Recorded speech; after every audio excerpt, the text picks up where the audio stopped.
Before we jump into today's show, I've got a really exciting announcement to make. The autumn cohorts for Start Your Podcast group program are now open. There are 5 dates between September and October, and it's a 6-week program that will get you launched before Christmas. So if podcasting was on your to-do list this year, if you really want to get your podcast up and done by the end of 2023, then come and join me for one of those cohorts and let's make it happen.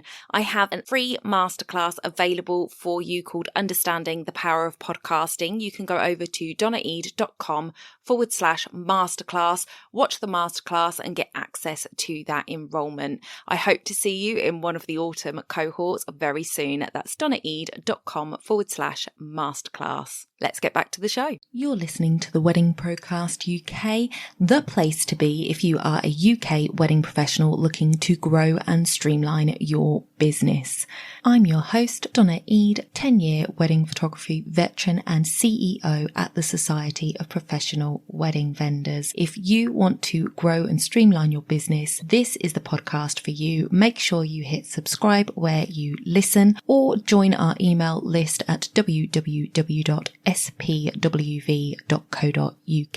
You'll find the sign up form at the bottom of every episode, and by doing so, you won't miss a thing. So let's jump into today's show.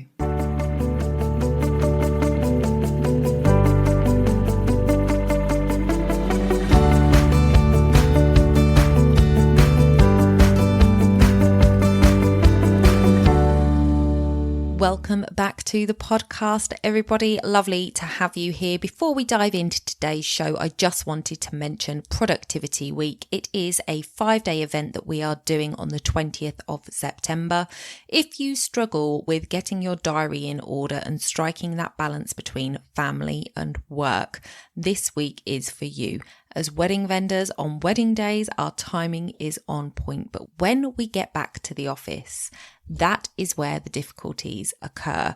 So come and join us. We are going to dive into procrastination. We are going to dive into what your calendar looks like, what's important, what's not, and how we can be more productive in our weeks. So that is on the 20th of September. You can register now at www.spwv.co.uk/time, and you can get into the Facebook group there as well. And I hope to see you on the inside. Today, we are going to be talking about something that I get asked an awful lot about, and something that I think as wedding vendors, we struggle with, but not on a wedding day, strangely enough. Strangely enough, on a wedding day, we manage to keep to our times. We can push everything forward, get the job done, and everything is good and groovy by the end of it. But when it comes to being at home in the office, something just takes over and I don't know.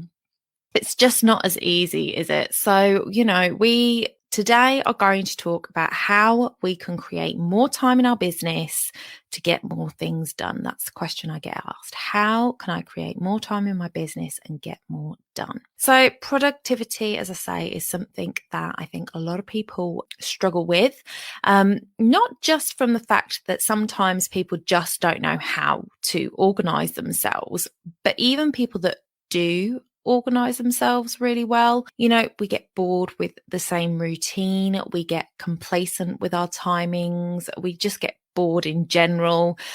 We procrastinate and our motivation wanes. So when you're looking at all of those things, it's really easy to see why a lot of the time we are just feel like we're fighting a losing battle and always feeling like we're on the back foot and that we're just always behind with everything. So getting to grips with what needs to get done is important. It's an important place to start. So the first tip, my first tip is to get rid of your long ass to-do list. We've all got them.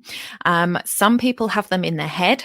Some people write them down. Some people really get a sense of victory from ticking off a checklist. Now, if that is you, then you do you, boo. Absolutely go for it. But for those of us that sit there and write out our to-do list and then look at that list and it instantly sparks procrastination, all of a sudden that washing up needs doing, or that fence needs fixing, or that social media message that you got just needs to be answered, and oh dear, I've just fallen down the Instagram scroll hole. These things happen all the time, especially if, like me, a big long to-do list just makes you feel overwhelmed, makes you feel like you don't know where to start, and you just stop working because of it. So my first tip would be to get rid of that list. Now, I don't mean to get rid of it and forget about whatever's on it. What I mean is get it out of your sight. Don't have that facing front and center on your day to day. Have a list, but keep it somewhere where you can refer back to it. And what I would like you to do instead, or to have a try of, is choosing your top 3 must-dos. Whatever happens today, these 3 things must get done. Write those 3 things down and tick them off as you go. That will give you your tick satisfaction if you are a ticker. But it's just 3 things, and they're the most important things to help you move your business forward. So that is my first tip. Number 2 is give yourself a break. Oh my goodness, we beat ourselves up something chronic when we are business owners, that we are not doing enough. But I would like you to just take a second and write down what things that you do in your business. What roles do you take on? So when you think about a company structure, I'm going to take a supermarket as an example. You have got the store manager. You have got the deputy store managers. You have got maybe assistant managers under them. You have got section leads, you have got supervisors, you have got checkout staff, you have got shelf stackers, you have got the warehouse staff. All of those things come under that umbrella. But not only that, you then have the office staff. So you've got the finance person, you've got the HR person, you've got the marketing manager. All of these things create a supermarket that you would go into. Look at your business in that kind of format. What roles do you take on? You're the CEO, you're the accountant, you're the marketing manager, you're the social media manager, you are the general dog's body, you are the admin assistant. You do everything in your business. If you are lucky enough to have help and you are not a solo entrepreneur anymore, congratulations. You have a different set of struggles with making sure that your staff are doing what they need to be doing. But just thinking about it as a solopreneur for a moment, you are doing all of those jobs. So stop beating yourself up. You're doing the job of 7 to 8 people on your own, and you don't think you're getting enough done. So I say give yourself a break. And I'm going to give you a personal example of how making sure that you build enough time into your day to cover what you're doing is really important. So, for example, if you have your big long to-do list and you expect to get to it by the end of the day, but these tasks are all tasks that are going to take over an hour each, you're not going to get it finished. And that's how we then feel like we're failing. So for me, yesterday I had to get my sign-up page done. So I have got a productivity week coming. So if this is something that you struggle with, definitely come and join us for that. I'll tell you more about that a bit later. But because I'm running that, I needed a page where people could come and say, yes, I want to join you for that week. So I had to do my sign-up page.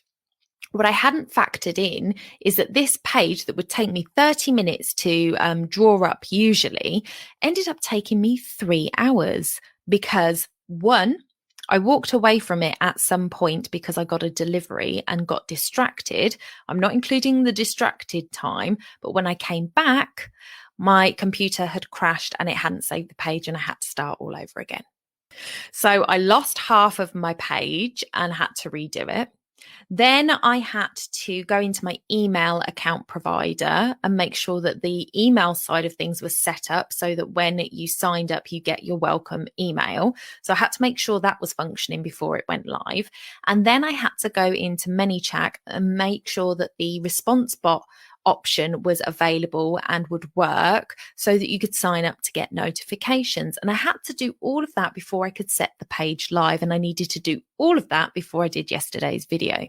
So what I thought would take me 30 minutes ended up taking me 3 hours. Luckily, I started early enough that I was able to get it done in time. But imagine if I had that on my list, plus doing a podcast, plus editing a podcast, plus putting up a video, and all of that, it would have been too much and I wouldn't have got it done and I would have felt overwhelmed and I would have felt like a failure.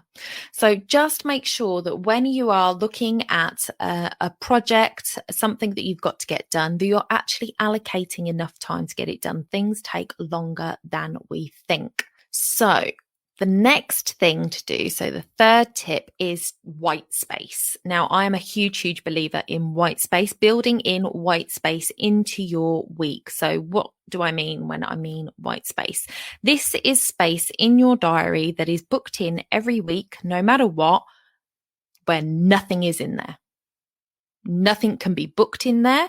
Nothing is planned in there. It is just empty white space. And oh my goodness, seeing that in my diary, it just has that ability to make me breathe and have a little bit of relief from the week. So building in white space, it has several uses.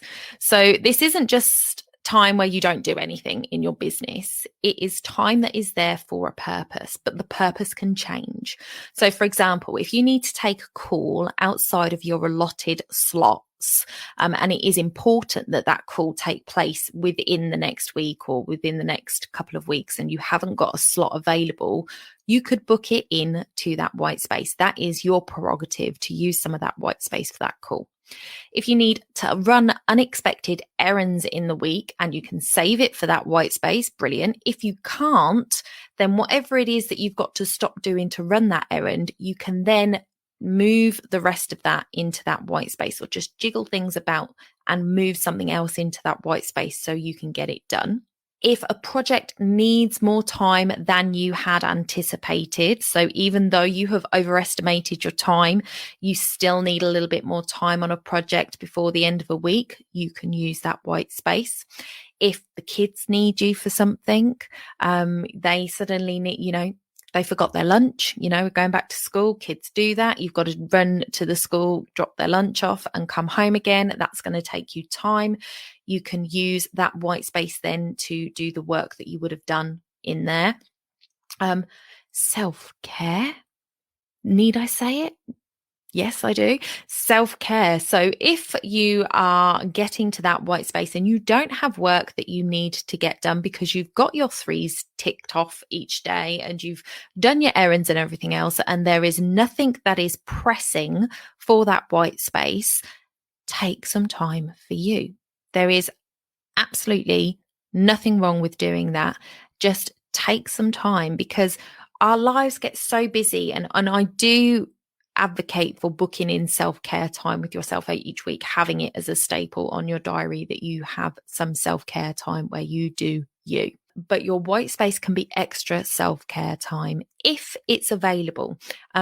And just take it as like a mini holiday. If it's a Friday afternoon, for example, then finish work early. Take a bit of time for you. There is nothing wrong with doing that. We are supposed to be building a life that we love. And when you are in business for yourself, that's part of it, is creating that balance in your life. So have that white space. It's there if it's needed. If it's not needed, then take it for you and enjoy that time, and enjoy it. Don't feel guilty about it, because you built it in. The things that needed to get done are done. So I suggest 2 to 3 hours a week of white space at least on your calendar, sort of a minimum amount. So the next thing to look at is the fourth tip, and that is your routines outside of work. So what is your evening routine and what is your morning routine? And the reason that I bring in these is because starting your day right puts you in the right frame of mind to start work, and getting your evening right means that you can get up better in the morning and be more motivated to get things done. It's not so much a chore. So definitely look at your evening routine. What are you doing in your evenings? Are they running really late? Are you getting to bed really late? Try and preload where you can. So kids' lunches and things, get them done before you go to bed so you're not rushing around in the morning. Take that time, that half an hour or whatever it's going to be, just to unwind and get yourself ready for bed before you go to bed. Do some meditation if that's your thing. I enjoy it. I listen to a sleep story before I go to bed every night. It just slows my mind down. I have to say, sometimes the story is playing and I'm running through things that I should have done during the day or that I need to do tomorrow.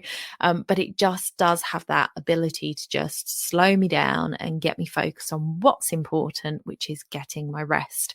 And then your morning routine. Not going to claim to be an expert here. I struggle like anything to get my morning routine into gear, but it is something that I'm going to be working on. I'm always working on, is trying to get better at that. But the better you can be with your morning and evening routines, the better position you're going to put yourself in to have a productive day. Review and revitalize to get over the boredom. So this is great. I definitely want you to come and join us for the productivity week. It's going to do a lot of sorting out our calendars and getting us in a good place with what we're doing. But the idea is to then review it, come back in a few months' time to it, look at it, see what's working, see what's not, and change it. Because the thing is there is boredom, there is the boredom factor, but then there's also the thing that's not working. And if it's not working for you, you're not going to want to do it.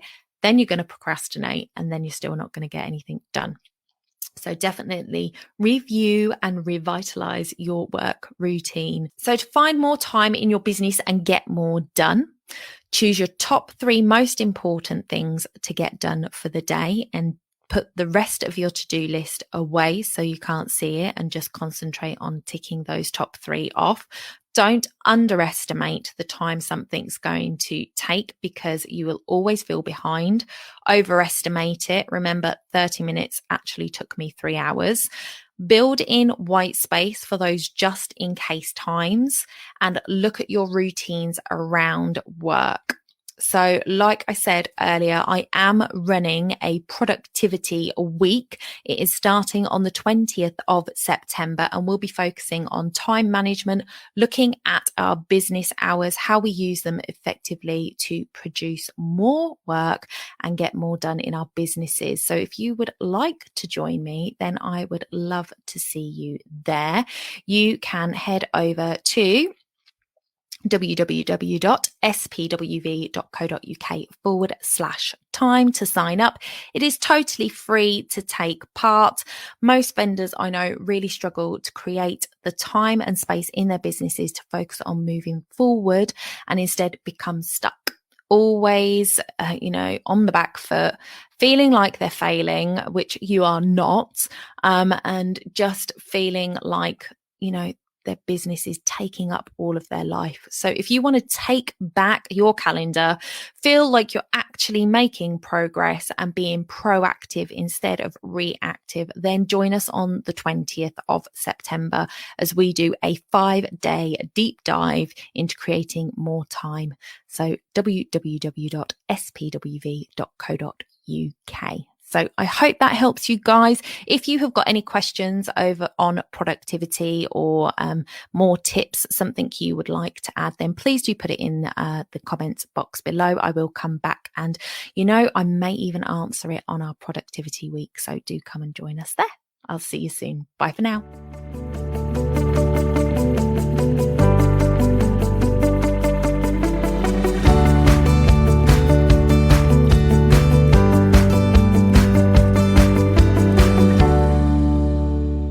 Don't forget to hit those stars and leave a review of the podcast where you listen if you found value in what you heard today. It's a free way you can help the podcast reach more people just like you.